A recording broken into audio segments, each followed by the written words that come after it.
வணக்கம். இது டிபிஎன் லங்காவின் பிரதான செய்திகள்.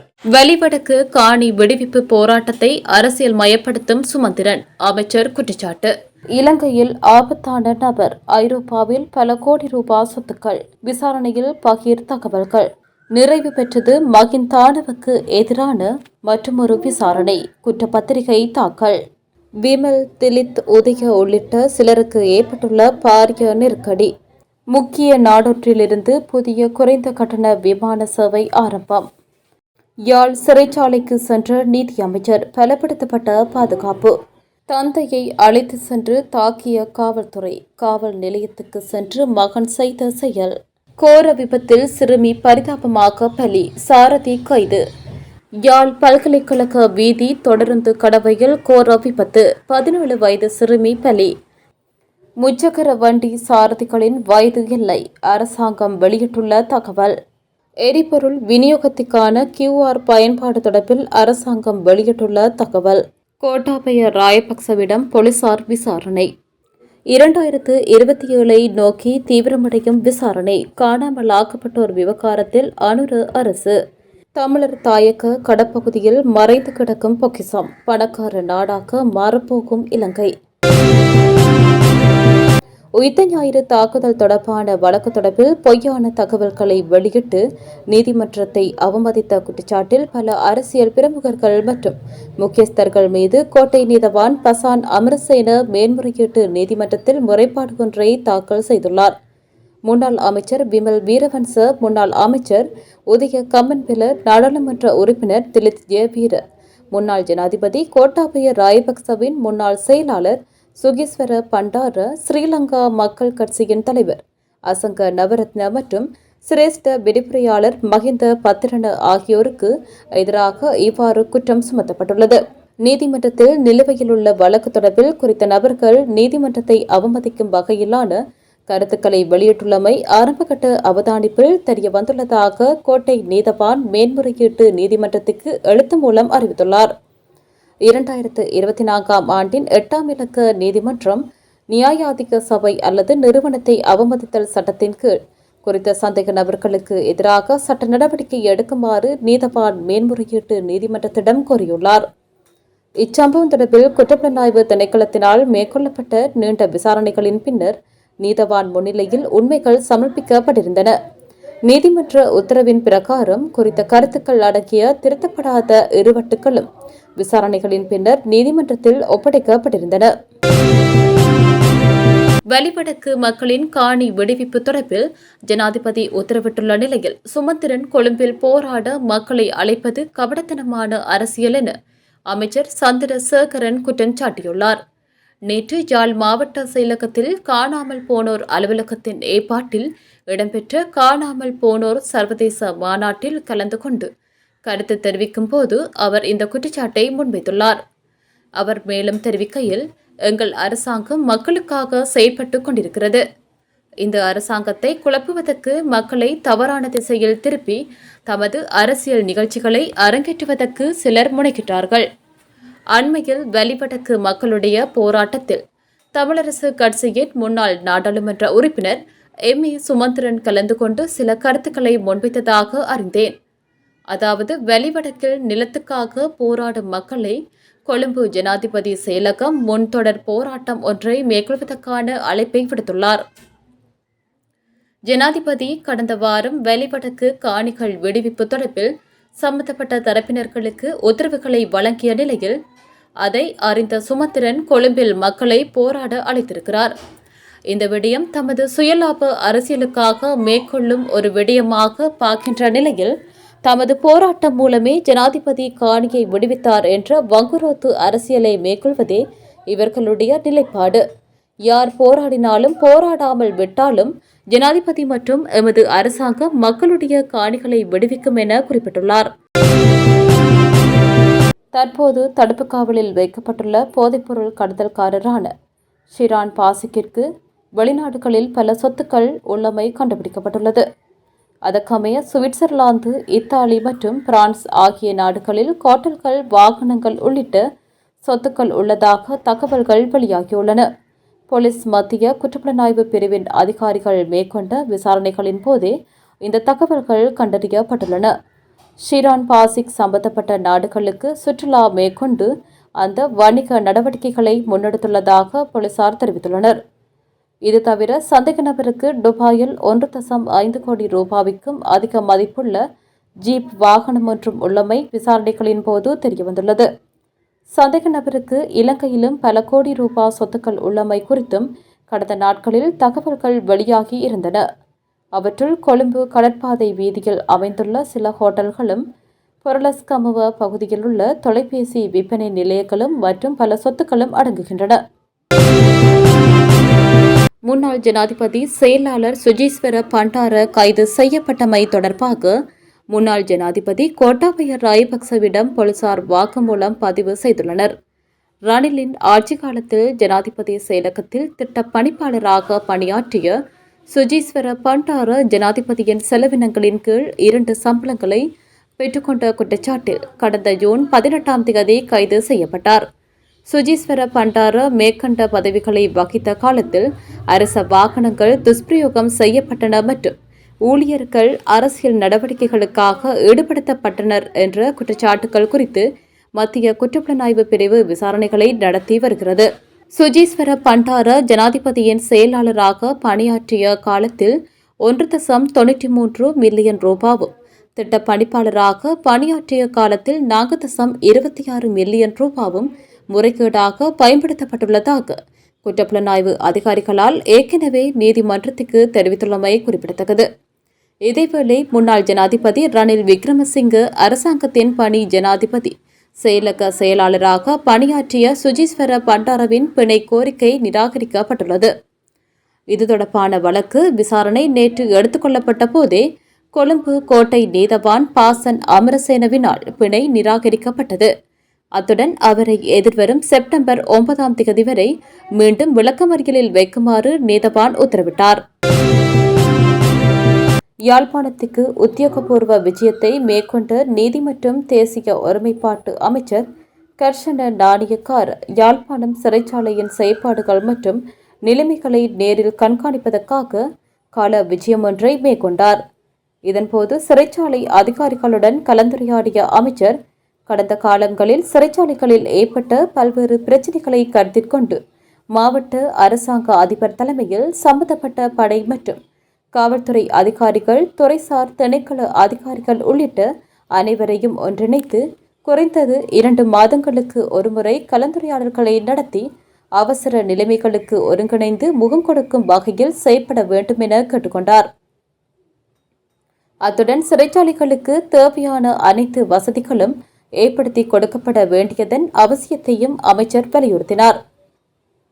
தொடர்ந்து சிறைச்சாலையின் பல்வேறு பகுதிகளுக்கும் நேரில் சென்று அங்குள்ள நிலைமைகளை பார்வையிட்ட அமைச்சர் கைதிகளுடனும் கலந்துரையாடினார். இதன்போது சிறைச்சாலையின் வளங்கள், கைதிகள் எதிர்கொள்ளும் பிரச்சினைகள் மற்றும் சவால்கள் குறித்தும் விரிவாக கேட்டறிந்தார். இந்த கண்காணிப்பு விஜயத்தில் நாடாளுமன்ற உறுப்பினர்களான கருணாநாதன், இளங்குமரன் மற்றும் வைத்தியர் ஸ்ரீ பவானந்த ராஜா, யாழ்ப்பாண மாவட்ட அரசாங்க அதிபர் மருதலிங்கம் பிரதீபன், சிறைச்சாலை ஆணையாளர், யாழ்ப்பாண பிரதேச செயலாளர், பிரதி சுகாதார சேவைகள் பணிப்பாளர், இராணுவ மற்றும் காவல்துறை அதிகாரிகள், சிறைச்சாலை அதிகாரிகள் உள்ளிட்ட பலரும் கலந்து கொண்டனர். அண்மையில் நாட்டின் பல சிறைச்சாலைகளில் இடம்பெற்ற வன்முறை சம்பவங்களை தொடர்ந்து சகல சிறைச்சாலைகளினதும் பாதுகாப்பு பலப்படுத்தப்பட்டுள்ள நிலையில் நீதி அமைச்சர் யாழ்ப்பாணம் சிறைச்சாலைக்கு நேரில் சென்று நிலைமைகளை பார்வையிட்டுள்ளமை குறிப்பிடத்தக்கது. நோய்க்கிருமி, நுண்ணுயிரிகள் மற்றும் தீங்கு விளைவிக்கும் பாக்டீரியாக்கள் அடங்கிய இயற்கை உரக்கப்பலை இறக்குமதி செய்வதற்கு சட்டப்பூர்வ அனுமதி பெறாமல் கடன் கடிதங்களை திறந்ததன் மூலம் அரசாங்கத்துக்கு 1.3 பில்லியன் ரூபாய்க்கும் அதிகமான இழப்பை ஏற்படுத்தியதாக கூறப்படும் குற்றச்சாட்டு தொடர்பான விசாரணைகள் நிறைவடைந்துள்ளதாக லஞ்ச ஆணைக்குழு நீதிமன்றத்தில் தெரிவித்துள்ளது. முன்னாள் அமைச்சர் மஹிந்தானந்த அலுத்கமகே மற்றும் மகேஷ் லசந்த கமன்பில ஆகியோருக்கு எதிராக மேற்கொள்ளப்பட்டு வந்த இந்த விசாரணைகள் நிறைவடைந்துள்ளதை கொழும்பு பிரதான நீதிபதி அசங்க போதரகம முன்னிலையில் லஞ்ச ஆணைக்குழு இன்று அறிவித்துள்ளது. சிறை தண்டனை அனுபவித்து வரும் மகிந்தானந்த அலுத்கமகே சிறை அதிகாரிகளால் நீதிமன்றத்தில் முற்படுத்தப்பட்ட நிலையில் பிணையில் உள்ள இரண்டாவது சந்தேக நபரான மகேஷ் லசந்த கம்மன்வெல நீதிமன்றத்தில் முன்னிலையாகியுள்ளார். இந்நிலையில் விசாரணைகள் நிறைவடைந்து சேகரிக்கப்பட்ட சாட்சியங்கள் மற்றும் ஆவணங்கள் லஞ்ச ஆணைக்குழுவின் சட்டப்பிரிவுக்கு அனுப்பப்பட்டுள்ளதாகவும் எதிர்காலத்தில் குற்றப்பத்திரிகை தாக்கல் செய்வது தொடர்பான தகவல்கள் நீதிமன்றத்தில் சமர்ப்பிக்கப்படும் என்றும் அறிவிக்கப்பட்டுள்ளது. முன்வைக்கப்பட்ட சாட்சியங்களை பரிசீலித்த நீதிபதி இந்த வழக்கினை மீண்டும் விசாரணைக்கு அளிப்பதற்காக டிசம்பர் 4ஆம் தேதியை நிர்ணயித்து உத்தரவிட்டுள்ளார். காணாமலாக்கப்பட்ட தமது உறவுகளுக்கான நீதியை தேடும் பயணமும் அந்த குடும்பங்களின் பொருளாதாரத்தை மேம்படுத்துவதற்கான வாழ்வாதார உதவிகளை வழங்கும் செயற்பாடுகளும் சமாந்தரமாக முன்னெடுக்கப்பட வேண்டும் என வடக்கு மாகாண ஆளுநர் தெரிவித்துள்ளார். சர்வதேச காணாமலாக்கப்பட்டோர் தினத்தை முன்னிட்டு காணாமல் போன ஆட்கள் பற்றிய அலுவலகத்தால் ஏற்பாடு செய்யப்பட்ட நிகழ்வு நேற்று யாழ்ப்பாண மாவட்ட செயலகத்தில் நடைபெற்றது.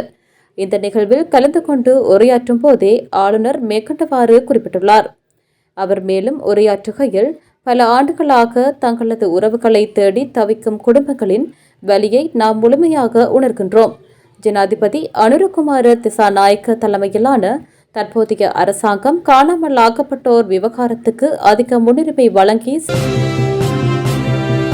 மன்னார் படுகையில் 2 பில்லியன் பீப்பாய் பெட்ரோலும் 9 டிரில்லியன் கன அடி இயற்கை எரிவாயுவும் இருப்பதற்கான ஆதாரங்கள் கண்டுபிடிக்கப்பட்டுள்ளதாக இலங்கை பெட்ரோலிய வளங்கள் மேம்பாட்டு ஆணையகத்தின் பணிப்பாளர் நாயகம் நீல் டி சில்வா தெரிவித்துள்ளார். இதுவரை மேற்கொள்ளப்பட்ட ஆய்வுகளின் தரவுகள் மூலம் இந்த இருப்பு உள்ளதென நம்புவதாக அவர் குறிப்பிட்டுள்ளார். இலங்கை பெட்ரோலிய கூட்டுத்தாபன தலைமையகத்தில் நடைபெற்ற ஊடகவியலாளர் சந்திப்பின் போதே நீல் டி சில்வா இதனை குறிப்பிட்டுள்ளார். இந்த எண்ணெய் மற்றும் எரிவாயு அளவுகளின் அடிப்படையில் அதன் வணிக ரீதியான மதிப்பை கணிப்பிட முடியும். உண்மையில் இந்த மதிப்பீடு மாறக்கூடியது. அத்துடன் எண்ணெய் மற்றும் எரிவாயுவின் அளவு இதனை விடவும் அதிகமாக இருக்கக்கூடும். மன்னார் படுகையில் எண்ணெய் மற்றும் எரிவாயு குறித்து முன்னர் மேற்கொள்ளப்பட்ட ஆய்வுகளின் போது இயற்கை எரிவாயு மற்றும் திரவங்களை கண்டறிய முடிந்தது. இதன் மூலம் பெட்ரோலிய அமைப்பு காணப்படுவதை உறுதிப்படுத்தியுள்ளது.